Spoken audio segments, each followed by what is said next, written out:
Okay, welcome. My name is Evan Tauscher, and this is the start of a new live stream course series with jamplay.com. This is called Classical Classics. And what we're going to be doing is each week breaking down one iconic piece of the classical guitar repertoire, a different piece each week. For instance, today's piece is Lágrima by Tárrega, a Spanish romantic piece. And then in some other weeks, we'll be covering Brazilian music and the music of Bach, and it goes on and on. So it's going to be really fun. I hope you join in each week. There's going to be things for very beginner players and things for advanced players in here to pick up. So whether you play steel string guitar, electric, or classical, I think you'll have a blast, and all of these pieces will be applicable in some sort of way. So don't mind me, I'm just stalling for a second to let others join in, and also to let you know that at the end of this I'll be doing a Q&A. So if you have comments or questions about fingerings, the piece, guitar in general, leave them in the comments and I will get to them at the end here. So that's going to be a lot of fun. Let's go ahead and get started.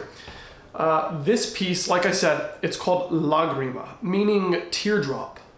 The composer is Tárrega, and the guitar he played on, kind of interesting factoid here, the guitar he played on was an Antonio de Torres, and those guitars are kind of responsible for this like new shape of guitar, this shape, you know.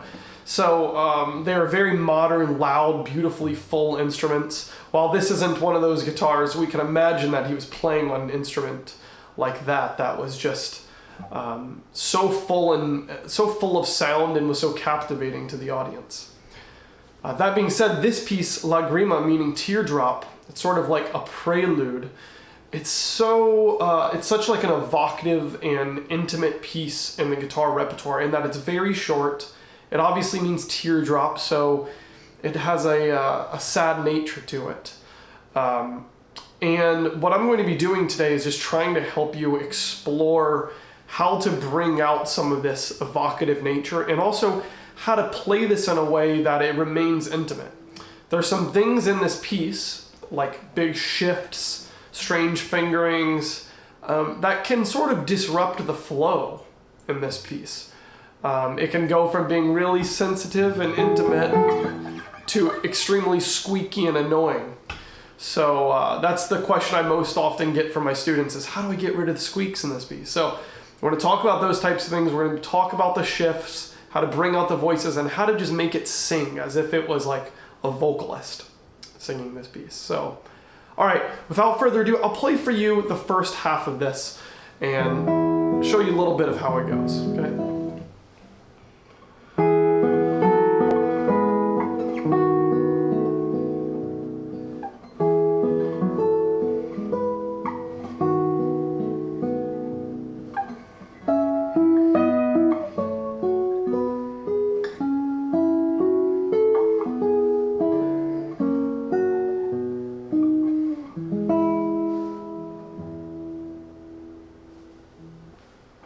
Okay, so obviously a little bit more upbeat. It starts out kind of sad, but we'll get to that later. So, as you might notice, it starts out in E major, right? We've got G sharp and E here, and then we end with a nice simple E major triad. And so it starts out with this sort of feeling. You'll see where it gets to later, where we drop into E minor.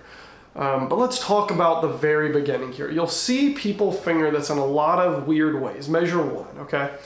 You'll see some people do this. And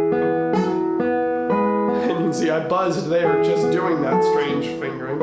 You'll see people switch fingers like this, going from 3 to 4. And the truth is, there's a lot of good ways to finger this, but there's also a whole lot of bad ways. So I'm at least going to introduce you here one of the good ways to finger it. So this is what I do.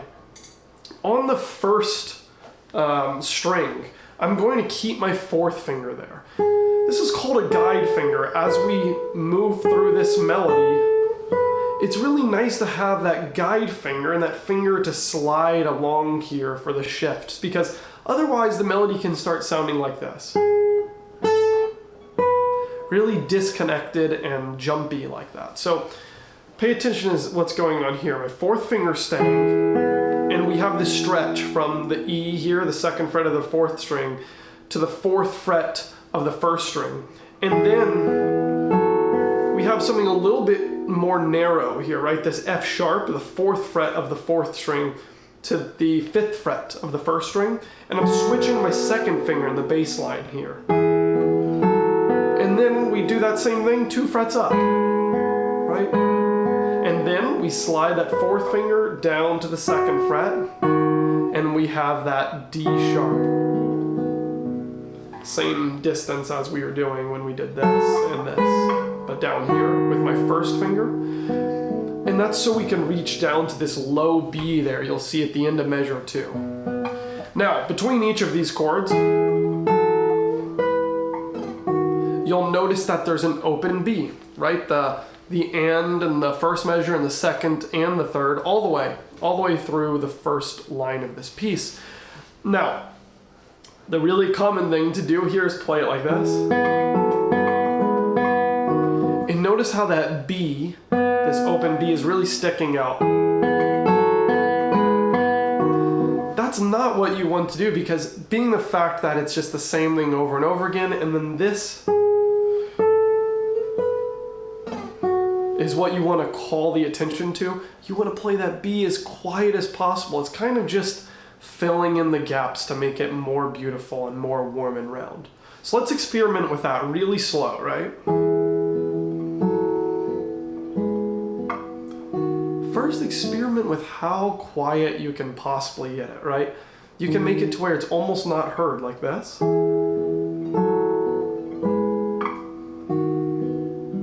See, you can't hardly hear me play that, but if you listen close enough, you can hear it.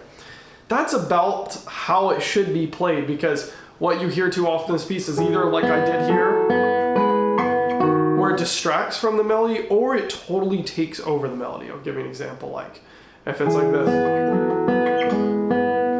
Now you can't even hear that beautiful, evocative melody, right? That's what we came here for.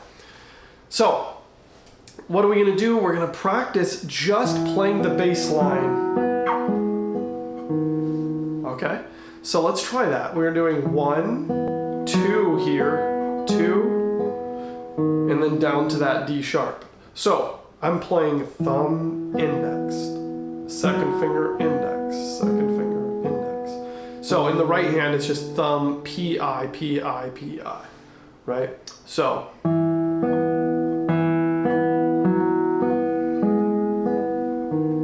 again.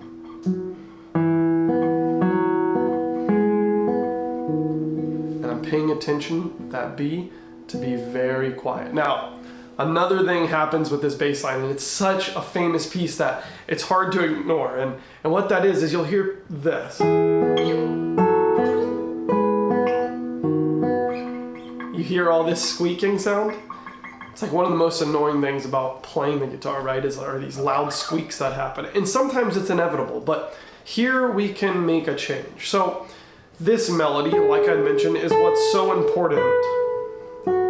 What we can do is just lift off of each of these bass notes, and everything still sounds really connected. I'll do it in slow motion for you here.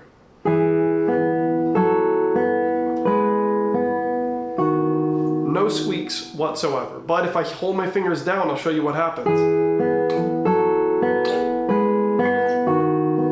So now it sounds so difficult almost, right? Which one sounds more difficult? The first one here? Or this? Right? The one with less squeaks. I still did one coming down there, but it's just the nature of guitar playing. So what we're going to do is just watch my left hand, how it comes off. I do a clear lift up before shifting. And one of the really important things, actually, that the great guitarist David Russell said in a masterclass once, was that in order to prevent squeaking, you have to kind of know why squeaking happens. And this goes for if you're playing electric guitar, steel string, classical, whatever, because we all have these wound bass strings. So watch this. If I just play this note and I lift my finger off completely, straight up this way, no sound. And then I shift back down. That's obvious, right? But how do we prevent the shift when we don't always have this luxury of doing like this crazy square box motion where we can't do that all the time? Well, one thing that we have to be aware of, and this is going back to the point here that I was saying David Russell made, was that you have to know why the squeak happens. It's when you're not fully squeezing down normally and you move while your finger is still on the string, but not while you're pulling all the pressure down. Because when you pull all the pressure down, at least you hear a move to another note. This is the worst type of squeak, where the note stops and the squeak happens. Okay, so now we know kind of why the squeak happens. Now let's talk about preventing it. In this piece,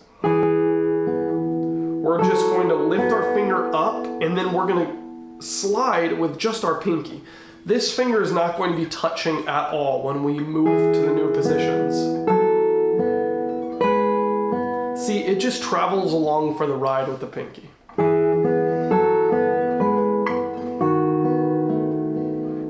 Okay, now that last arpeggio there in measure 2, let's talk about this.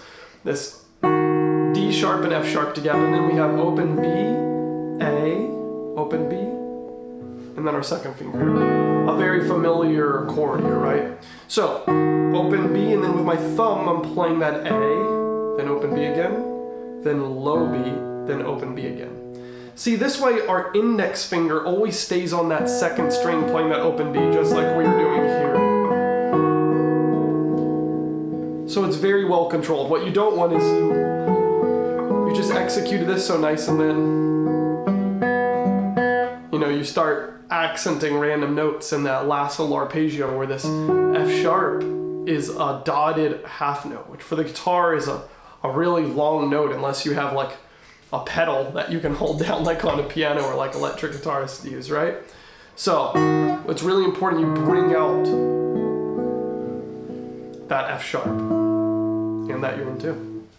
Okay, so we've moved through here.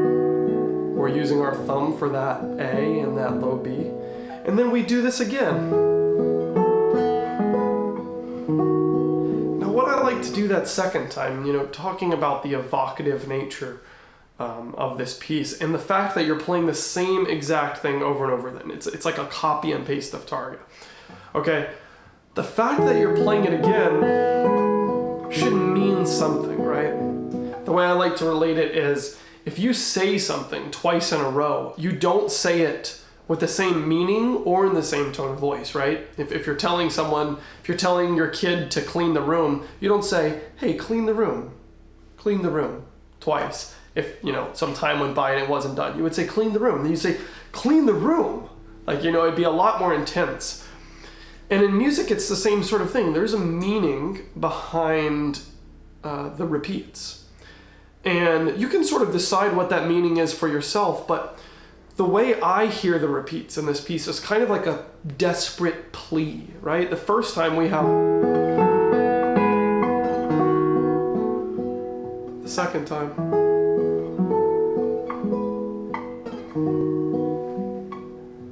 Right? It's sort of this...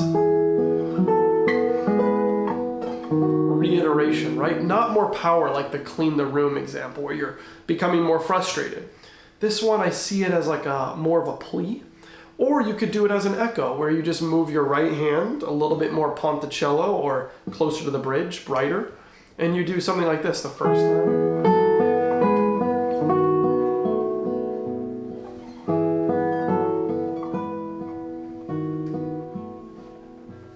To make it sound like it's more in the distance, right? Make your guitar sound like it's now further away, or the voice is, maybe they're on a ship and, they're singing this song and the ship is getting further away. Something romantic like that, right? Okay, so that's kind of how to make a difference. You can do a volume change there, like you notice this one was a little bit louder, and And no matter the effect I made, it was still nice and quiet the second time. Okay, so now the most beautiful part, moving up to this 9th position, okay?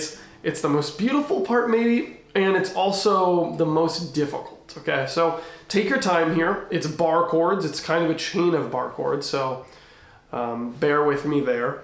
We're gonna move up to this 9th position, which means whenever we say position, it's just like when we're talking about the cello or the violin. It means our first finger is in line with whatever that position is. So 9th position, our first finger is on the 9th fret. And in this situation, we're barring it. So we're gonna play this E up here on the first string, and then we're gonna play a C sharp here with our 3rd finger.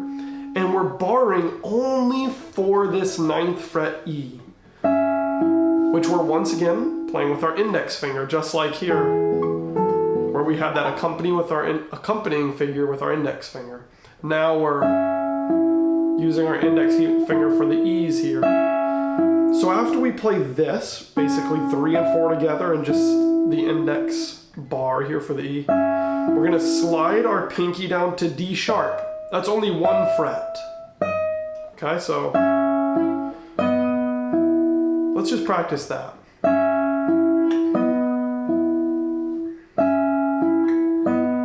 And as best you can, try to lift this 3rd finger straight up in the air.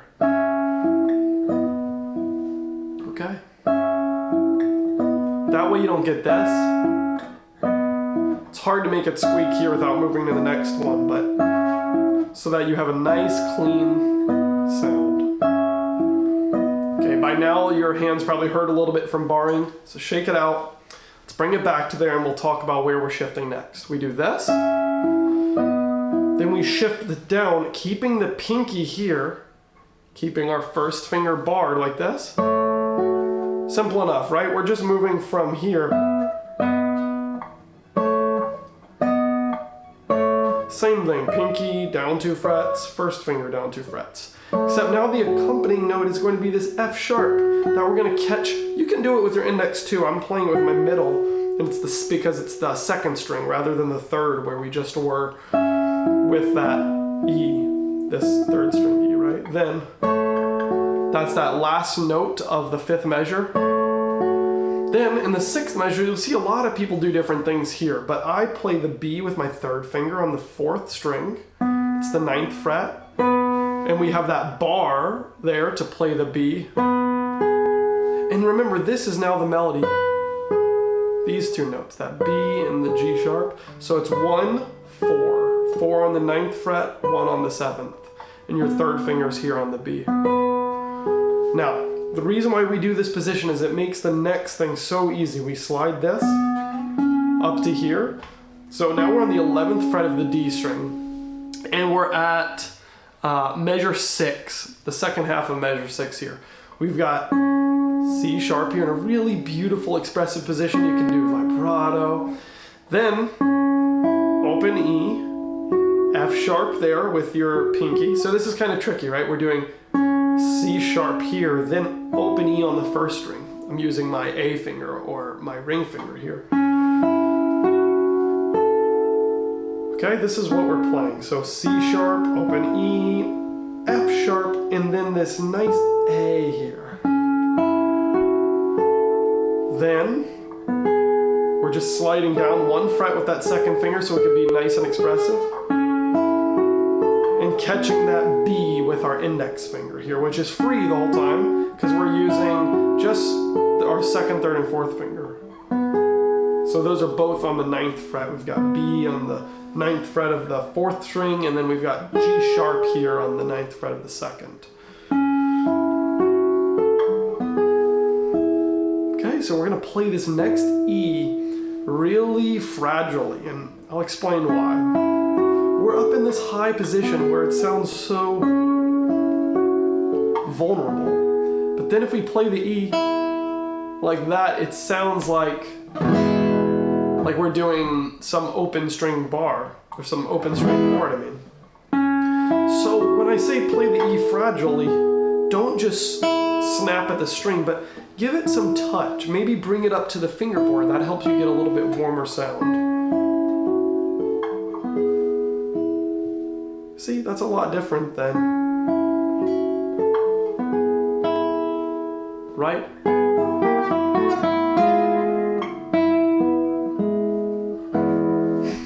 That's what it sounds like you're wanting to do. Okay, so now we use that open E also to shift. This is something you'll notice a lot in classical guitar and in fingerstyle guitar, is that we use open strings to shift smoothly. So you're not always having to do big shifts, right? One way to do this would be, right, a closed E, but if you did this, you'd have to do this huge shift afterwards, which is nice if you can pull it off, but it's a huge shift. So you use open E, then you'll notice here at measure 7, right after we have that, we move down to the A sharp here. That's the 3rd fret of the 3rd string. We're using our 2nd finger right there with the C sharp on the 2nd string in the bar chord, okay? So, and we're barring because this whole next thing is barred, the whole next 2 beats. So, A sharp, C sharp together, then we play that F sharp on the 2nd fret of the 1st string. Then we play the B in the 5th, on the 5th string where we have that bar right here. And now that A sharp moves to an A natural and eventually goes down to G sharp. So beautiful. So, I get excited about this piece. B, and then D sharp and A together. And then we're going to shift to a normal E major position. Be gentle with this E as well. You don't want, right? You want this. Or if you'd like, you can do this. And just shift this 3rd finger up 1 fret. And you can do this. It's a little bit more of an advanced move, but this is the one you'll hear most of the time. Okay, great. We have made it through the first half now. The question is, what do? There's a repeat there. You can see that there's a repeat. You go back to the beginning and you've got to have a little bit different feeling. Just as we talked about where the first measure compared to the 3rd measure, you need a different feeling. You can have a different feeling the 2nd time when you repeat it as well. And that could be more vibrato.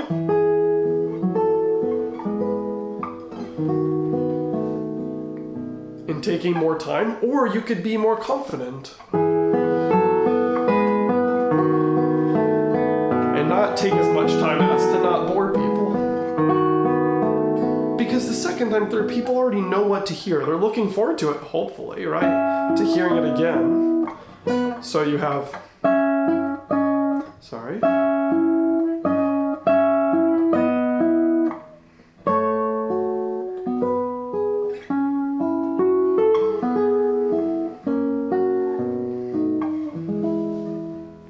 Yeah, I would play the 2nd time a little bit more confidently and not sped through, but just more in time with less rubato, because what comes next, what we're about to discuss here, is such a powerful moment.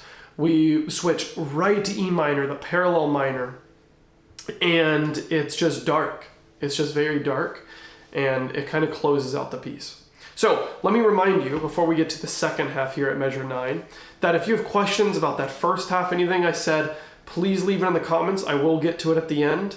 If you have questions about future weeks, whatever, I would love to answer those. And sometimes when we get right to the end, people wait to ask their questions and I don't get to them. So please go ahead and do that.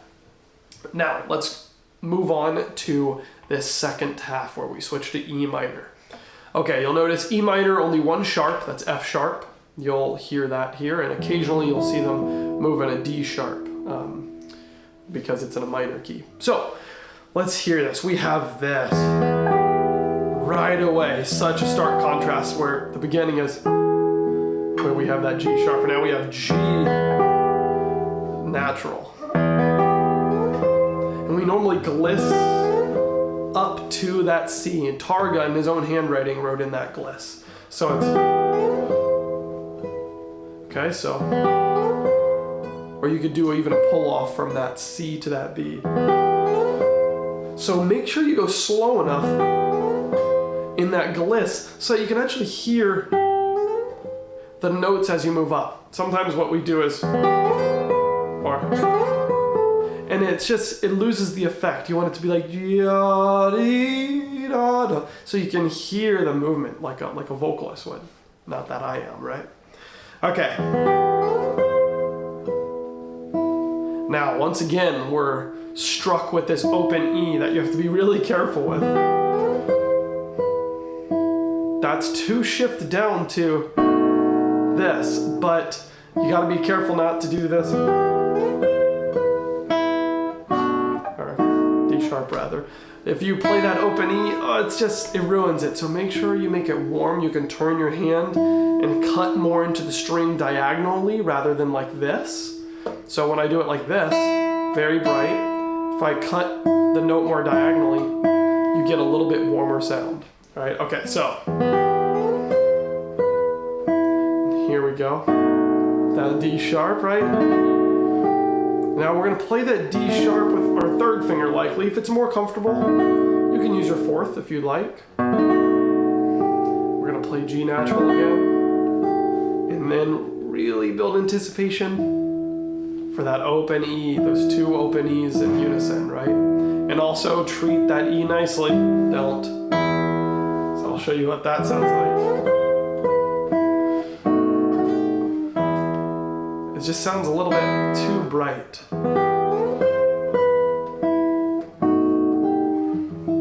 Now we move through this little chain of thirds, which is so beautiful, but the way you hear it so often is like this.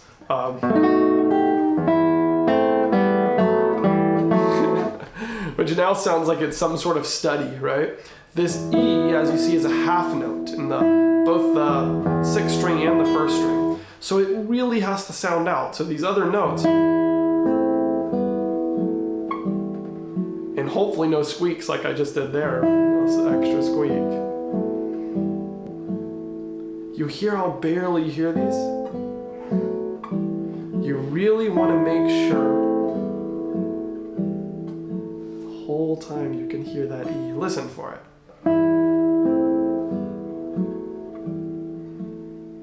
So you have to be really gentle with your right hand fingering here. So I'm using index and middle here for my right hand for the 1st A and C. Then I use I and M again. Then I use P and I. Just because we're moving on to a bass string, I don't want it to be... Sometimes when you move your index to a bass string, it sounds a little scratchy compared to thumb. So I'm being really gentle here. So practice just that maybe, even without the E, just do. Wonder if you can even hear that through the stream and everything. The camera, the stream, everything. See how quiet you can play it. You know, one of the things with dynamics and balance on the guitar that's a mistake we make all the time is that we say, oh yeah, okay, I want that part to be quiet. So what we do is we make it a little quieter. Well, for the audience or anyone you're playing for, whether it's your friend or your wife or your husband right there in front of you, or if it's an audience really far away, they're not going to, hear the change, but more importantly, even if you do make a change, they may not pick up on it. They may not know it was even intentional. And, you know, we only respond to things that are really intentional. So you have to make sure it's intentionally quiet. So you have to practice things like playing it super quiet. Because then, at the end of the day, when you're nervous and you're doing it, it'll be a little bit louder, but you'll still be able to hear that it was quiet. So let's hear that again. Okay, great. We'll move on. Now we're at measure 11 here. We've still got a little bit of time. So we're going to play these open G, B, and another open, sorry, did I say G? I meant E, G, and B together. Then we have an E up here on the 12th fret of the 1st string. So we have this really nice interplay here. between voices. Right? It's kind of nice. So that's one way you can play this. So there's two ways you can play this part. I'm going to show you the way I do it, which also I think is a little bit easier, which is moving this down to the second position. Let's talk about this, a measure 11, a little bit more though. So you want this high E to carry and to try to stretch to this A, which is the 7th fret of the 4th string. So you see that you have this interplay of the voices. After you play that A, you can lift your 4th finger and then play that C here. And then you stretch down to this F sharp on the 5th string. That's a little bit tough of a stretch. So it's okay if you come off of your 2nd finger there. I know, especially if you're new to classical guitar, that might be a really difficult stretch. So, see, it's totally fine if you come off of it. Great, so we have our 4th finger now on that A. Really important that it's 4th finger, because what we're gonna do is slide that all the way here to the 2nd string, this D sharp, the 4th fret of the 2nd string. Okay, so let's try that. Let's move that from the A, pinky, down to the D sharp. And it's not written in the original, but you could always do that sort of gliss. Let's try it. Sort of gives the impression that you're doing this, glissing from that note to the next note in the melody. But anyways, actually it's a 3-note chord. It's B, D sharp, and F. I was playing that extra A to make it more dominant. So now what I do is, after I play this chord, I do B, C, B with 3, 4, 3 on the 3rd string, 4th fret, 5th fret, 4th fret. Okay, let's go back to that. Then open B. Now you're getting a little taste, a little quote from the beginning, but in E minor instead. Notice what's happening here. It almost sounds like, right? But that's not what's happening. It's gonna stay in minor. I do 2 and 1 here, and then I switch to 4 because we can't carry 2 and 1 and 2 and the 1 all the way through here because it's a really hard stretch. So in the beginning, I was telling you to always keep your 4th finger on the 1st string because it's very possible and makes it easier there. Here it doesn't, so we're going to do this. Then 4 and 1. Okay? And the reason why we went 4 on top here is because of what comes next here. A really big climax in this little melody.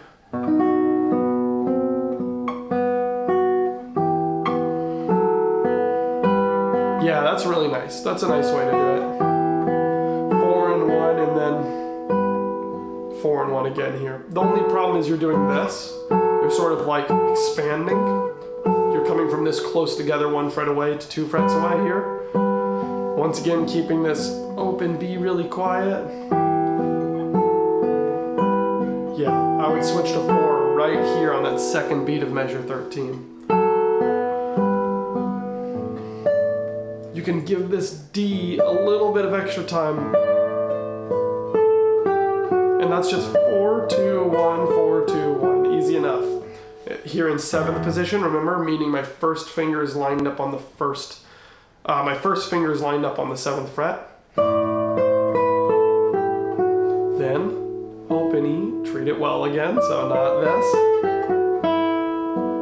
Right, but because it's what you're leading to.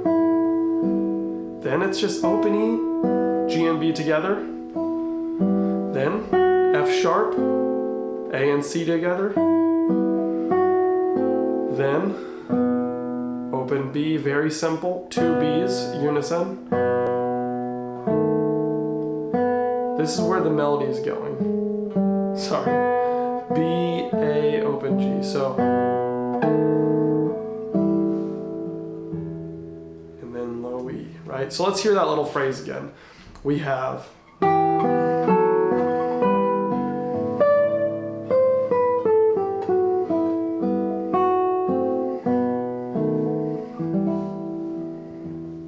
okay. Now you notice at the end there you have a DC, and going back to the beginning, DC al fine, and then you'll see the fine there at the end of measure 8, right at the beginning of measure 9 there. So that means we go back to the beginning and we hear this beautiful melody one more time. And once again, try to change it up a little bit. I wouldn't start it loud and powerful. I would come from this place of, give it time.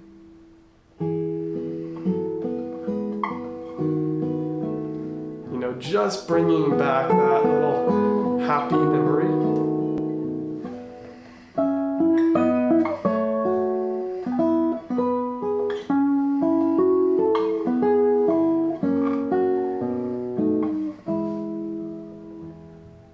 And then you have the fine. Okay, so before we get to questions, one more topic to cover in this piece, and that is the use of rest stroke and free stroke. Now, it's okay, we're not talking about different ways of swimming. We're talking about different strokes in the right hand here. And before I get to that, just reminding you, leave a comment. I will get to your questions, anything that you may have to ask about this piece or classical guitar, or this course in general, since this is week 1. Okay, so about different ways to bring out the melody in this piece that are really important. So we have 2 fundamental types of strokes on the guitar, basically ways of plucking the string. Well, actually, there's a lot, but the 2 most common are free stroke, which I've been doing most of the time here, which is free as in free of resting on any of the other strings. You're not dependent on resting on the next string to play the note. Then there's rest stroke, which you rest on the string below. If you look closely at my right hand here, you can see me resting on the string below. Now, it has a little bit different angle that the string moves, and you can hear this sound, rest stroke, versus free stroke. It has a little bit more warm and powerful sound, right? The rest stroke. Well, that can be used in some of these key moments in the melody of this piece. Like, let's take a look at the beginning, this. If you look closely there with my A finger, my ring finger, I'm doing rest stroke while doing free stroke on each one of those bass notes and the open Bs. Now, this isn't something to do right at the beginning. It's actually pretty difficult. I remember when I was trying to combine rest stroke and free stroke, like we're doing rest stroke on this high G and free stroke on this low E, right? We're resting on that first string. Sorry, we're resting on the second string after playing the first. It's tough to do, but this is a nice place to practice it. So what I'd like you to do is just practice just doing rest stroke like this. Now, you don't want to move your arm. This is one common mistake of rest stroke, is that we move our arm with the stroke, or we move our hand like this. And sometimes that can be done for expressive reasons, but what you want to do is try to just rest your finger through the string, all from the movement of the finger. And you want that movement to come from the biggest muscle joint possible, not just the tip of your finger, so that you get a nice powerful sound. So let's try this. G sharp, A, B. Just rest stroke without moving the rest of our hand. 4, 4, 4. Even though it's easier to do this, we want to stay with the true fingerings of the piece, so that when we apply it, it makes more sense. Okay? And then try it with just the first bass note of the piece, like this. Maybe. I was playing the accompaniment B with it. I shouldn't do that. I should just do. Or you could just do this. And try to practice playing that E at the same time as that G sharp. Or even if it's split, that's a nice way to start too. Free stroke, rest stroke, free stroke, rest stroke. And that gets you a little bit better of that melody popping out, right? If I play it all free stroke, it sort of sounds like this. Now, because I've trained my free stroke a lot, I can make it sound a lot like the rest stroke, but but not quite like this.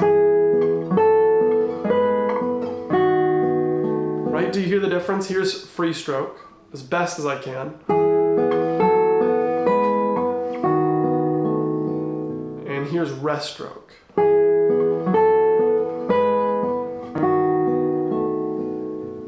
That might be hard to tell through the stream, but there is a really big difference, and it's something that you ought to try on this piece, because basically you always have separation. Even you have room to do things like this rest stroke here, which just makes your sound so much more projecting, right? Nowhere here. You have to sort of find the areas to pick and use it for an effect here to make that E a little bit warmer. Remember we were talking about not making it bright?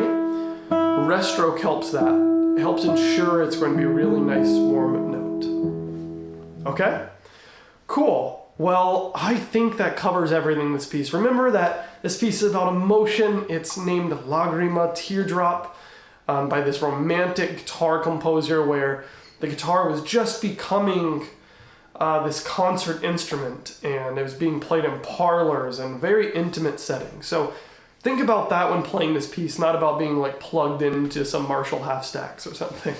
It's really a nice, beautiful little intimate piece. It's short. It's like a half a page long, something to show friends and family or someone that you love. Thank you so much for watching this week.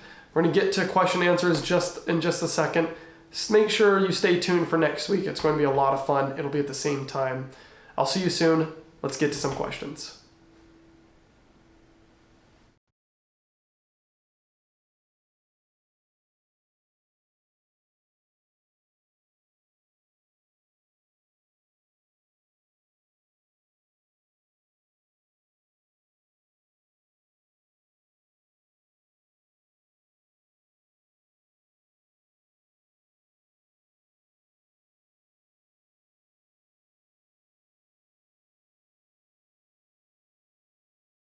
Yeah. Anyways, let's get to, I'm being told I have some connection issues. Just 1 second. I will stall here for just a second. Let's see if it's back in. How about now? Okay, cool. Okay, welcome back. We just had a little bit of a connection issue there. Let's go ahead and jump into some questions. Great. So let's just start from the top here. What kind of guitar are you using? So this is a guitar built by a Chicago luthier, Stephen Walter. He's just outside of Chicago, like Arlington Heights. Stephen Walter. It's really nice. It's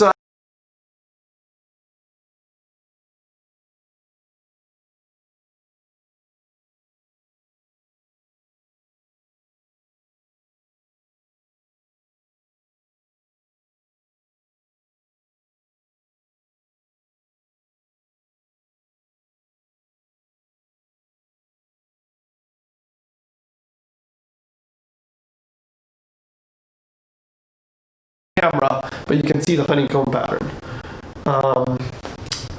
Okay, I'm told I'm having internet problems here. 1 second.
Just waiting for confirmation of that. Okay, great. I changed to a different camera here. So, okay. Let me go right back to this. Sorry about those connection problems. This is a Stephen Walter guitar. You might have already heard this part. What kind of guitar are you using? Someone asked here. It's got a raised fingerboard. You can see closely, if you look closely there, the neck is raised up off of the guitar. Actually, it's the guitar going from thicker to thinner, and that's what makes the neck raised. He's based out of Chicago, Illinois. I really love his guitars. They're really, really cool. That being said, you don't need an expensive handmade guitar to get started with classical guitar. There's a lot of great lower options out there. Okay, another question. In measure 10, with the open E ringing out, how do you avoid accidentally muting as you play on the B and G strings? Okay, measure 10. How do you avoid accidentally muting as you play on the B? Okay, good question. So playing on your fingertips matters so much in this situation.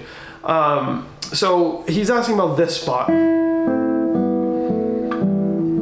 Okay, so when you're playing here, you have to be really careful with that first finger to not do this.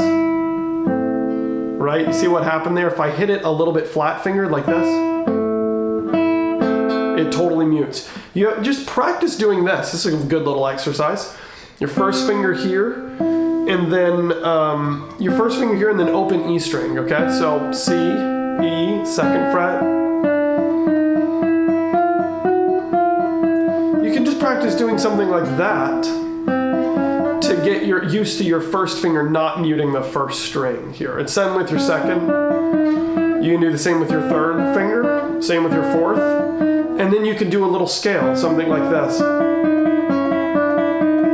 Or whatever variation you think of. Just make sure that E string stays ringing, and that should solve your problem with that. It's really about the tips of your fingers. I really like this piece. Is there another one I could practice that is similar? Yeah, Tárrega has some other popular pieces that are short and simple like this. Let's think. Adelita is one of them. And then there's various other pieces around that same area, like Spanish Romance. If you search that, it's by Anonymous. If you search Romance Anonymous, you'll find it. Let me think about that. There's some really great pieces by Brauer, Leo Brauer, the Cuban composer, and Manuel Ponce. Those aren't really beginner pieces, but he's got these preludes that are really beautiful. Let me think. Some of the things about this piece aren't so simple in a way, is that these bar chords are there. So I would take a look at Aguado studies, and those are really fantastic. Aguado and Carulli. Look up Aguado and Carulli. In fact, we'll be getting to some of that stuff in a later piece in this course, later week. Okay, let me get to some other questions here. How do I get rid of squeaks? Okay, as I was mentioning, you might have missed the spot where I was talking about this the most, but to get rid of squeak, there is no getting rid of it. When you move your hands, it's going to squeak, but you can make it better by, in these situations where you do this, to lifting off your fingers straight up this way. Okay, so if you lift off as you're moving, this will happen. Oh, a really bad one, right? So you have to learn how to intentionally squeak, as I was mentioning earlier in this. If you learn how to intentionally squeak, it's much easier to avoid it. So that's happening when I'm releasing pressure as I'm shifting. What I'm gonna do now to counter that is lift straight off of the string. I'm gonna try not to slide along it at all as I lift. So try that here, maybe just doing this. Make sure you're lifting straight off. I can't emphasize that enough, okay? Let me get back to that question. So that's one way. And now in this piece, that's about the extent of the squeak. The spots where you might squeak here. Same thing, when you slide from here. Sorry, this first finger lifting off, sliding, going back down. So this is another dangerous spot for squeaks. You can have this happen and have a little squeak sound. But all you need to do is lift this first finger off. I'll show you where. Right here. And this note's still ringing, this D sharp. Right, so we have with no squeak. So hopefully that helps you there. Let me see, other questions here. Okay. By the way, if you have any others, please leave them in the comments. We'll probably be wrapping this up in just a second here. I don't understand how you were doing the rest stroke on the high E while you're also alternately hitting the open B. Great question. Great question. I thought that might come up. Also alternately hitting the open B. Yeah, okay. So for instance, what he's asking here is that he or she, sorry, I didn't see a name there. So, how am I also hitting the open B in between each one of these? So when we do rest strokes, when we're doing rest strokes here, we're trying not to let it affect our other fingers. And sorry, my camera is just out of angle for the right hand. Let me bring that down a little bit. Okay, hopefully you can see that a little bit better now. When we do rest strokes, it shouldn't affect our middle finger too much. So in this situation, I'm playing, right? You can try just alternating, doing a rest stroke on the first string, and then doing an open note. Now you'll notice when I play this rest stroke, it mutes that open B. But it's late enough to where it doesn't matter too much. So you just play that open B right after with another finger. Like I said, you don't want to move your whole arm when you do rest stroke. If you do, then you'll be constantly doing this, trying to reach back up to that open B string. But when you do rest stroke, try to keep your hand relatively in the same position. You might move just a little bit. Just practice doing that rest stroke free. That should help.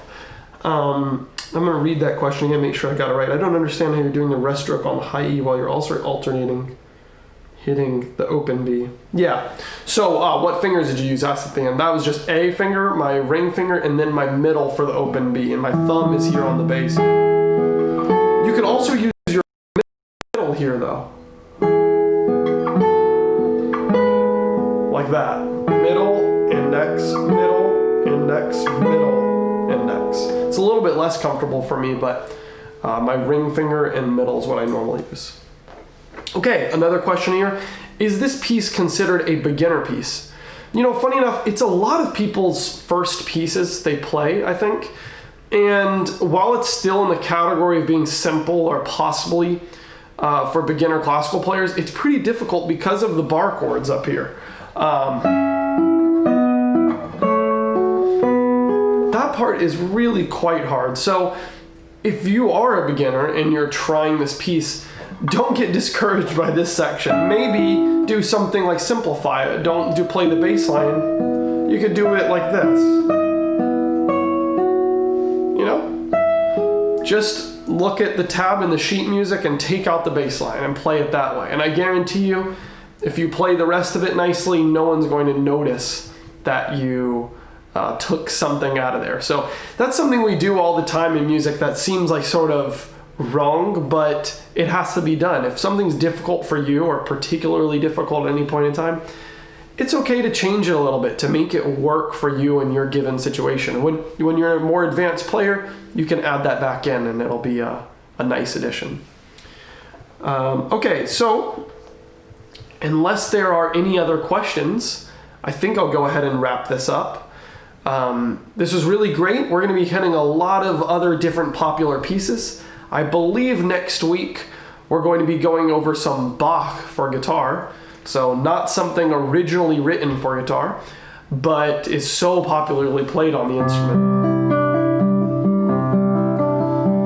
So that'll be another piece that's tackleable, short like this, and it's going to be a lot of fun. So I'll see you then. Thank you so much for watching. My name was Evan Tauscher with jamplay.com, and I'll see you next week.